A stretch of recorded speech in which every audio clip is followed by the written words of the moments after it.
여러분 안녕하세요. 송병현 교수입니다. 훈민복음 세상을 깨우는 말씀을 통해서 무엇이든 넉넉히 이겨나갈 그런 힘을 얻으시길 바랍니다. 오늘도 귀한 세 분 함께 하셨습니다. 안녕하세요. 안녕하세요. 자, 지난번에 우리가 이 열방에 대한 심판 선언으로 마무리를 했었죠. 그 열방에 대한 심판 선언은 무엇보다도 이스라엘이 회복될 것이다. 그걸 이제 보증하는 것이고, 또 한 가지는 그런 면모도 있기는 있는 것 같아요. 뭐냐면은 이스라엘만 망하는 게 아니다. 그죠? 그러니까 너희들만 망한다고 슬퍼하지 말고 창조주 하나님이 모든 민족들을 그들의 죄값을 요구하셔서 멸망하게 되는 그런 날들이 오게 될 것이니까 그것도 어떻게 보면은 망하는 사람 입장에서 조금 위로가 되지 않을까요? 그렇네요. 나만 망하지 않은 거야. 나만 망하는 게 아니다. 하여튼 뭐 물귀신 작전이라고 그럴까요? 그런 이제 그렇죠. 간접적인 그런 위로도 있는 것 같습니다. 자, 오늘은 우리가 이제 33장부터 이 48장까지 아마 이제 두 세션에 나눠서 이제 정리를 할 것 같은데, 여기는 거의 순도 100% 회복. 와, 할렐루야. 드디어 이제 회복이 임했습니다. 회복. 이제 좀 덜 어둡겠네요. 예, 좀 밝을 것 아이고. 같아요. 예. 좀 밝게 웃어도 되겠네요. 그래서 이제 이 회복에 대해서 얘기가 나오는데, 특별히 이제 이 무엇이 하이라이트냐면 크게 두 가지인데요. 먼저 하나님의 리더십 혹은 통치가 회복될 것이라는 것, 메시아를 통해서. 그 다음에 이제 이 더 가서는 이 최종적인 그 이 악의 세력과의 그 심판이 있은 다음에 영원한 회복이 있을 것이라는 거. 그걸 이제 그러니까 지상 낙원이 형성이 될 거라는 거, 그런 이제 의미로 이제 이 섹션이 구성이 되어 있는 것 같습니다. 자, 그래서 이제 우리가 하나하나 보겠는데요. 먼저 내용을 간단하게 요약해 보면은 이렇게 이제 정리할 수 있는데, 특별히 한국에서는 지금 이 37장의 마른 뼈 이야기를 상당히 오해하고 왜곡시키는 것 같아요. 왜냐하면은 부활 설교를 할 때 이걸 많이 써요, 텍스트를. 예. 맞아요. 근데 사실은 본문의 흐름이나 내용을 보면 전혀 부활하고 상관없는 얘기거든요. 아, 그래요? 예. 그래서 이제 그 부분 정리를 하고, 그 다음에 이제 곡과 마곡은 계시록에도 등장하는 그런 이제 이름입니다. 그래서 과연 이게 뭘까? 이런 정도 좀 생각해 볼 것 같습니다. 이 섹션의 핵심 내용은 이거예요. 모든 게 회복이 된다. 그래서 34장에서는 하나님의 목자권 혹은 하나님의 이 어떻게 이스라엘의 리더로 회복하실 것인가, 메시지를 통해서 하시죠. 그 다음에 이제 35장에서 36장 중반부까지는 하나님의 땅, 주의 백성이 거할 땅이 회복된다. 그리고 하나님의 명예가 회복이 된다. 백성이 그 이후로 회복이 될 것이다. 자, 이 선지서에서 자주 나오는 쌍이 이겁니다. 땅과 백성. 땅과 백성. 땅이 망하면 백성도 망하는 것이고, 백성이 회복되면 땅도 회복이 돼야 돼요. 왜 그럴까요? 그게 약간 국가를 구성하는 3요소 중에 두 가지니까. 그렇죠. 통치권 외에는, 네. 굉장히 그리고 또 한 가지는 뭐냐면은 백성이 있으면, 특별히 주의 백성이 있으면은 어떻게 해야 돼요? 왕이 있어요. 만약에 회복이 된다면, 주의 백성이 회복이 된다면 그들이 먹고 살 땅도 있어요. 회복이 돼야겠죠. 그래서 땅의 회복은 항상 백성의 회복하고 같이 연결이 돼 있고, 백성의 멸망은 또 땅의 멸망, 황무지화되는 것으로 연결이 돼 있습니다. 같이 이제 쌍으로 나와요, 항상. 그래서 이제 백성의 회복, 땅의 회복이 이 섹션에서 또 중요하고, 그 다음에 하나님이 이 백성을 회복하시는 이유가 뭘까요? 그래, 고생했다, 가서 잘 살아라. 하나님의 언약 때문 아닐까요? 그렇죠. 와. 아, 갑자기 오늘 왜 이렇게 잘 들려요? 모범생이시네 오늘. 와. 애들을 키우시면서 하나님의 심정을 아주 굉장히 많이 이해하셨어요. 그래서 이제 하나님은 그냥 무조건 고생했으니까 이제부터는 잘 살아라, 이런 회복은 안 하세요. 항상 다시 망가진 그 백성을 다시 자기 백성 삼으시려고. 그래서 관계 회복이라고 얘기할 수 있을 것 같아요. 그래서 이런 이제 회복에 대해서 계속 말씀을 하십니다. 자, 먼저 이제 33장은 새로운 내용은 아닙니다. 에스겔이 앞에서 소명을 받았을 때 3장에서요. 기억나십니까? 파수꾼으로 소명받았던 거. 네네. 그 내용을 다시 한번 말씀을 하세요. 33장에서. 이유는 뭘까요? 강조하시려고요? 자, 심판의 메시지도 믿기 힘들었겠죠. 네. 이스라엘 입장에서. 그런데 회복의 메시지는 쉬울까요? 어려울까요? 쉽지 않을 것 같아요. 왜냐하면은 고대 군동의 역사상 아무리 찾아봐도 나라가 멸망한 지 70년 만에 다시 회복된 민족은 없었어요. 그렇겠네요, 진짜. 맞네. 그렇죠. 그러니까는 에스겔의 새로 이 다시 한번 그 이 파수꾼 소명이 재차 정리가 되는 이유는 뭐냐면은 쉽게 말해서 하나님은 이런 계획을 가지고 계시고 선지자를 통해서 이렇게 말씀하시는데 그걸 믿든지 말든지는 너희들 몫이라는 거예요. 그러니까 에스겔은 파수꾼으로서 어떤 역할을 해야 됩니까? 그냥 전파하는 것뿐이에요. 전하는 것뿐이에요. 듣든지 듣지 않든지는 각자의 목. 그래서 이제 에스겔의 그 이 파수꾼 소명이 언급이 된 다음에 각 개인의 책임. 기억나십니까? 앞에서 뭐라 그랬냐면은 의인이 있다 하자. 그가 잘못된 길을 가고 있다. 그러면은 그에게 바른 길을 가도록 말하라고 그랬죠. 파수꾼으로서. 만약에 그가 순종해서 돌이키면 그는 살 것이다. 그러나 그가 계속 죄에 거하면은 예전에 의인이었다 할지라도 멸망할 것이라고 그랬죠. 그렇죠. 그리고 악인이 있다 하자. 에스겔이 가서 메시지를 전해 회개하라고. 그 말을 듣고 회개하면 그는 살 것이다. 그렇죠. 그런데 악인이 계속 죄 안에 거하면서 회개하기를 거부하면 그는 죽을 것이다. 근데 이 과정에서 계속 반복적으로 강조되었던 거 기억나십니까? 에스겔의 책임은 없다. 언제? 전하기만 하면. 네. 그러니까 전하기만 하면 에스겔에 대해서는 책임 추궁을 안 하시겠다는 거예요. 그런데 전하지 않아서 회개하지 않고 돌아오지 않으면 그건 에스겔의 책임이라는 거죠. 파수꾼의 역할이 그거예요. 그래서 이제 에스겔은 다시 한번 여기서 미래에 대해서, 그런데 이 미래가 회복의 메시지가 너무나도 강렬하고 놀랍기 때문에 사실은 믿기가 힘들어요. 어느 정도 힘든지 우리는 37장에 가서 좀 보도록 하겠습니다. 그래서 이제 그 메시지를 전하면서 한마디로 말해서 듣든지 말든지 또는 가서 미래에 있을 회복에 대해서 전하라. 그러면 각자가 듣고 믿든지 않는지는 각자의 몫이다. 그걸 이제 강조를 하는 그런 이제 섹션이라고 생각하시면 될 것 같습니다. 자, 에스겔이 그래서 이제 먼저 1절에서 9절을 보면 소명을 받는데 새로운 것은 아니에요. 파수꾼의 소명이라고 그랬었죠. 그래서 파수꾼은 무엇을 해야 돼요? 전해야죠. 길거리에서 전철역 앞에서 매거진 들고 서 있어야 됩니까? 파수꾼이 사실은 굉장히 좋은 거잖아요. 네. 근데 우리 주변에 보면 여호와 증인들이 아주 이상하게 자기들이 파수꾼이라고 그러는데 원래 파수꾼은 어떤 역할을 하냐면은 고대 군동 사회를 보면은 굉장히 산적도 많았고 뭐 이런 아주 나쁜 불안당들이 많았어요. 그래서 이 자들이 떼거지를 몰려다니면서 그리고 이제 이런 이제 나쁜 족속의 대표적인 족속이 아말렉족이었습니다. 예. 그래서 성경에서는 아말렉족을 영원히 멸해버리라고 그랬잖아요. 네.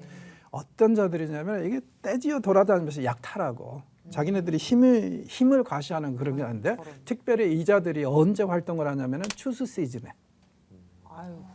왜 그럴까요? 가장 먹을 게 많으니까. 수확해 놓으면은 뺏어가는 거죠. 많으니까. 그래서 추수 시즌에는 어느 성에서든지 높은 망대 위에 하루 24시간 파수꾼을 뒀어요. 그래서 파수꾼의 역할은 뭐냐면은 지평선을 보다가 이상한 낌새나 무리가 몰려오면은 일단은 소리를 울려요. 나팔로. 그러면은 어떤 일이 벌어지냐면은 그 성이 하나 있다. 그러면은 그 성 안에 사는 사람들보다 사실은 주변에 사는 사람들이 더 많습니다. 다 들어오는 거예요, 성 안으로. 그리고 성 안에는 비상 음식과 물이 보관이 되어 있습니다. 그래서 이들이 막 쳐들어와 가지고 누군지 알아서 아군이면은 이제 풀어주게, 이 문을 열겠지만 그렇지 않으면 싸워야 되잖아요. 안 뺏기려면. 그래서 파수꾼의 역할은 굉장히 중요해요. 왜냐하면은 알려야 될 때 소리를 내지 않으면은 망합니다. 졸지도 못하겠네요. 바꿔서 해야죠. 아, 네. 교대 아마 근무. 하루 12시간 정도로 해서 계속 바꾸지 교대 않았을까요? 근무. 네. 그렇지만 하여튼 이 어떻게 보면 온 공동체의 이 생명이 네. 지금 파수꾼의 되게 역할에 중요한 역할. 달려 있었으니까 굉장히 중요한 그런 역할을 하죠. 그래서 그 역할을 하라고 에스겔을 파수꾼으로 세우신 거예요. 그들이 들으면은 좋아요. 듣지 않으면 어떡하죠? 듣지 않으면 어쩔 수 없죠. 어쩔 수 없죠. 알려는 줬잖아요. 앞에서 기억나십니까? 에스겔의 말을 듣지 않을 경우 에스겔은 나중에 하나님이 그들을 듣지 않았다고 심판하실 때 증인으로 세우시겠다고 한 네, 말. 네, 네. 기억나요. 네. 기억나죠? 네. 네, 그러니까 분명히 그런 놈들이 있을 거예요. 언제 그러셨어요? 그렇죠, 그렇죠. 나 그런 말 못 들었는데요. 네. 야, 에스겔 잠깐 나와. 너 얘한테 그런 얘기 했어 안 했어? 몇 년 몇 월 며칠 날 했는데요. 증인으로 세우기 위해서. 그러니까는 구약에서 예언자들이 항상 회심하는 열매를 맺었으면 좋겠지만 그들은 희망하지만 때로는 어때요? 사람의 마음이 너무 강팍해져 가지고 들을 기가 없으면은 그때는 선지자들의 유일한 역할은 증인이 돼. 증인. 그들 중에 예언자가 있었다는 것을 이 증거하는 그런 역할을 하게 되는 그런 이 상황입니다. 자, 그래서 이제 결국에는 각 개인이 모두 다 책임을 져야 돼요. 네. 왜냐하면 하나님은 선지자들을 통해서 하실 만큼 하셨다는 거예요. 그래서 의인들에게도 악인들에게도 분명히 회개하고 다시 정리할 그런 기회를 주셨는데 그걸 따르지 않으면은 그건 각자의 책임이지. 못 들었다고 할 수는 없는 그런 상황. 네. 그렇게 이제 말씀을 하신 다음에 드디어 이제 예루살렘 함락 소식이 바벨론에 전달됩니다. 그리고 바벨론의 전령이 소식이 전해지기 바로 전날 에스겔의 입이 풀린다고 그랬었죠. 네네. 그래서 이제 여기에 그 입이 열렸다고 얘기가 나옵니다. 자, 그러면은 지금 이 이스라엘의 그 상황을 바벨론이 포위된 상황의 이유를 정리를 해보면 이렇게 되어 있거든요. 성경에 보면은 바벨론이 포위한 다음에 거의 한 2년 동안 네. 계속 이 포위를 유지를 했어요. 그런데 예루살렘은 큰 도시고 물자들이 들어오지 않으면 순식간에 막히잖아요. 게다가 이제 하나님이 이때 이스라엘을 심판하시려고 아주 작정을 하신 것 같아요.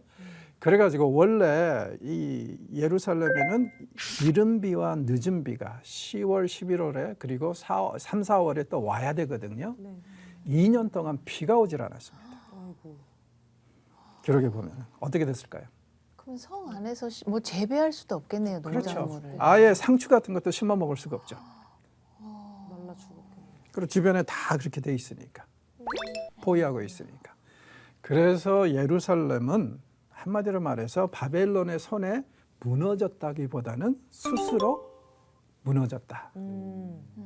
상황이 얼마나 심각했는지 시드기야라는 마지막 왕이 도저히 안 되겠으니까 야밤 도주하잖아요. 네. 아이고. 그러다가 나중에 잡혀가지고 어떻게 합니까? 리블라로 끌려가서 보는 앞에서 시드기야가 보는 앞에서 그의 아들들이 처형을 당합니다. 그리고 나서 바벨론 왕이 명령해가지고 그 눈을 뽑아버려요. 그러니까 그가 이 땅에서 본 마지막 광경은 아들들의 죽음입니다. 그리고 묶어가지고 바벨론으로 끌고 가는데 기록에 보면은 시드기야가 바벨론에 도착했다는 얘기는 어디에도 없어요. 가다 죽을. 눈 뽑히고 묶여가지고 1,500km를 갈 수 있다? 쉽지 않았을 것 같아요. 그래서 가는 도중에 죽었던 것 같습니다. 하여튼 그런 혹독한 일이 있으면서 도시 안에는 먹을 게 전혀 없어가지고 심지어는 죽은 자식의 살코기를 먹는 얘기들이 예레미야 애가에 몇 번이나 기록이 되어 있는 그 상황, 비참한 상황. 그러니까 이게 바로 불순종하고 계속 하나님을 거역한 사람들의 결말이라는 거예요. 그러면서도 이 예레미야 애가도 소망을 제시하죠. 그러나 한 가지 변하지 않는 것이 있다. 뭡니까? 하나님의 신실하고 꾸준하신 은혜. 그래서 거기에 우리의 소망이 있다고 이 예레미야 애가가 노래하는 그 상황이 그렇게 이제 전개가 되고 있습니다.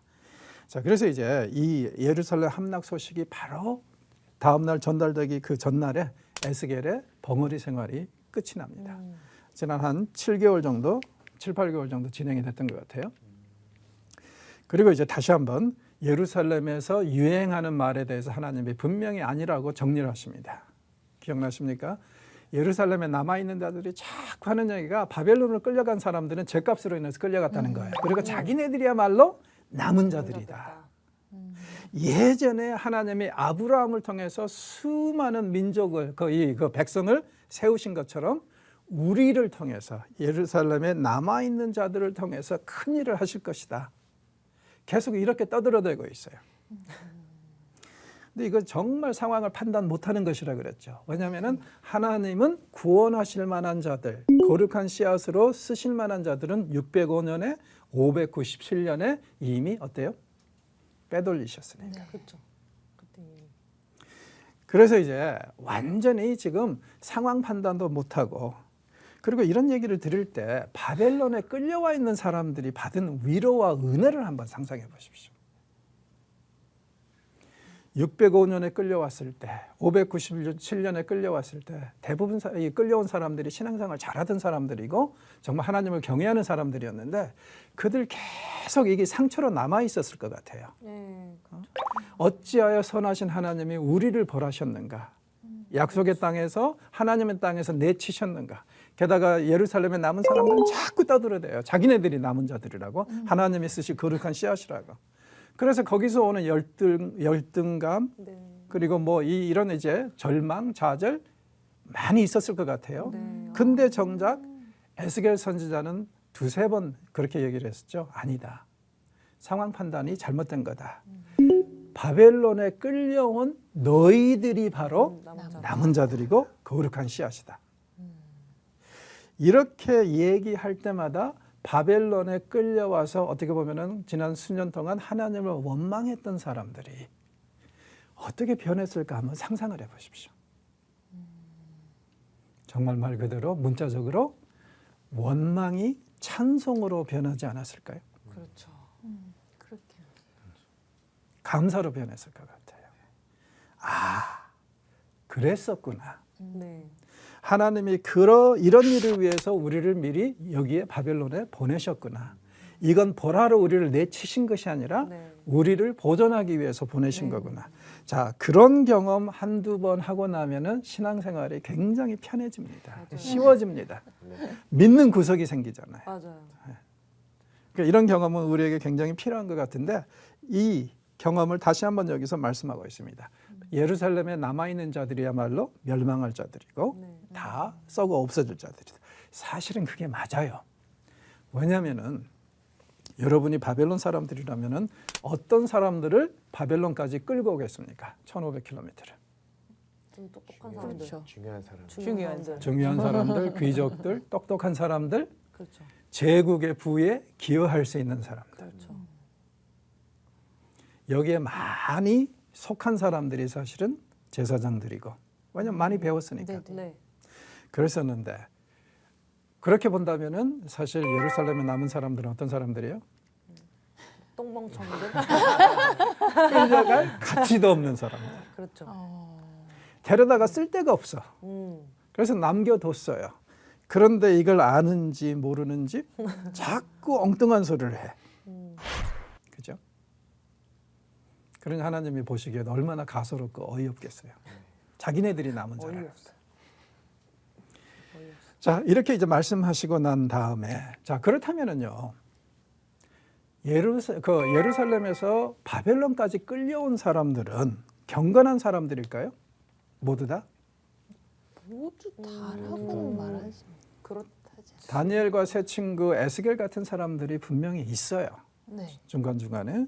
그런데 대부분은 사실 어떻게 보면은 별로 그렇게 경건한 사람들은 아니었던 것 같습니다. 즉 다시 말해서 하나님이 구원하실 만한 그런 가치가 있는 사람들은 아니었던 것 같아요. 이게 이제 강조하는 게 뭐냐면은 하나님의 구원과 은혜는 일방적이고 무조건적이지. 그들이 어떤 뭐 노력이나 이게 하나님한테 점수를 따서 그렇게 된 것이 아니라는 거. 그걸 이제 분명히 하고자 여기서는 이 바벨론에 끌려온 사람들을 굉장히 맹렬하게 비난을 합니다. 쉽게 말해서 뭐냐면은 겉과 속이 다르다는 거예요. 겉으로는 경건한 척 할지 몰라도 속으로는 딴짓하고 딴 주머니에 차고 있고, 그 다음에 더 나아가서 선지자를 무엇으로 생각하는지, 여기 보면 그들이 이제 속마음에 어떻게 생각하는지를 분명히 얘기를 해주고 있어요. 자, 장혜원 아나운서님, 한번 31절에서 32절을 좀 읽어주실래요? 백성이 모이는 것 같이 네게 나아오며 내 백성처럼 네 앞에 앉아서 네 말을 들으나 그대로 행하지 아니하니 이는 그 입으로는 사랑을 나타내어도 마음으로는 이익을 따름이라. 그들은 얘가 고운 음성으로 사랑의 노래를 하며 음악을 잘하는 자같이 여겼나니 네 말을 듣고도 행하지 아니하거니와. 자, 그 뭐냐면은 지금 이 사람들에게 신앙은 데코레이션이고 하나의 치장이라는 거예요. 정말 하나님에 대한 경외가 있어서 그런 게 아니라 대부분 사람들이 바벨론에 와 있는 사람들도, 네. 그래서 선지자들의 음성을 귀담아 듣고 순종하는 게 아니라 어때요? 음악 소리처럼. 그냥 뭐 노래 잘하는 사람의 음악을 듣는 것처럼. 그러니 하나님의 관점에서는 사실 가만히 생각해보면 이 사람들도 구원할 만한 가치는 없는 것 같아요. 네. 그러니까는 바벨론에 끌려와 있는 사람들 역시 강조하는 게 뭡니까? 그들은 구원을 받을 만한 자격이 있다 없다? 없다. 대부분은 없어요. 네. 그렇죠. 그래서 일방적인 은혜, 일방적인 구원. 우리가 죄인 되었을 때 하나님이 먼저 찾아오셔서 우리의 죄를 해결해 주신 그 이야기가 이제 여기에 담겨져 있다고 생각을 하시면 됩니다. 그러니까는 구원을 받은 사람들이라 할지라도 교만할 이유는 하나도 없어요. 그렇죠. 맞습니다. 자랑할 거 하나도 없어요. 맞아요. 그래서 이 죽음을 앞두고 바울 사도도 뭐라 그럽니까? 내게 유일하게 자랑할 수 있는 것은 뭐예요? 그리스도 예수밖에 없다 그러잖아요. 그분을 통한 구원. 왜냐하면은 아니 하나님을 위해서 그렇게 생명을 다 바쳤던 바울 사도도 되돌아보면서 일생을 되돌아보면서 자기 안에는 아무것도 선한 것이 없고 자기가 하나님한테 이 얻은 뭐 포인트라고 그럴까? 그런 거 아무것도 없다는 거예요. 자기가 구원에 이르고 하나님의 종이 되고 이때까지 오게 된 것은 딱 한 가지. 그리스도 예수 외에는 없다. 우리가 나중에 죽을 때 이 말을 고백으로 남기고 죽으면 얼마나 좋을까? 그렇겠네요. 아시죠? 맞습니다.